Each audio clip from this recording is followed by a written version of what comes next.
নওশাদ সিদ্দিকী তাকে সন্দেশখালী ঢোকার পথে বাধা দেওয়া হয়, শুধু তাই নয় গ্রেফতার করা হয়। লালবাজার থেকে তাকে ছেড়ে দেওয়া হলো। এই মুহূর্তে সেই ছবিটাও আপনাদেরকে দেখানোর চেষ্টা করব।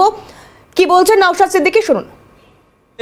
আমার ফ্রিডম অফ মুভমেন্টে যারা ভায়োলেট করেছে তাদেরটাকে বুঝেনি, সন্দেশখালীতে অবশ্যই যাব।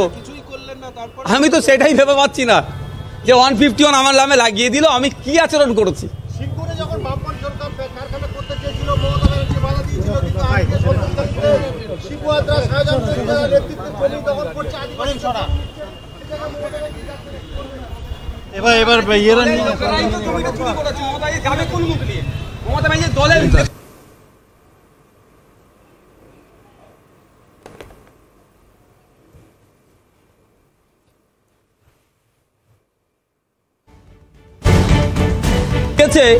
আমার ফ্রিডম অফ মুভমেন্টে যারা ভায়োলেট করেছে তাদেরটাকে বুঝেনি, সন্দেশখালীতে অবশ্যই যাব।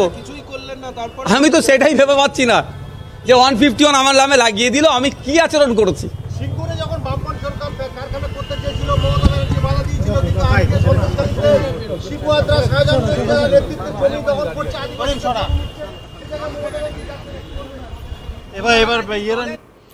লালবাজার থেকে মুক্তি নওশাদ সিদ্দিকীর সন্দেশখালী যাওয়ার পথে তাকে বাধা দেওয়া হয়, সেখান থেকেই গ্রেফতার করা হয় নওশাদ সিদ্দিকীকে। সেখান থেকে নিয়ে আসা হয় লালবাজারে। ছাড়া পেলেন নওশাদ সিদ্দিকী।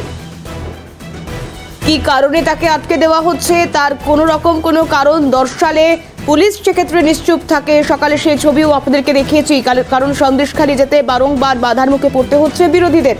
ঠিক সেভাবেই নওশাদ সিদ্দিকী তিনি যখন সন্দেশখালী যেতে চান তাকেও বাধার মুখে পড়তে হয়। সন্দেশখালী যাওয়ার পথে তাকে গ্রেফতার করে নেওয়া হয়।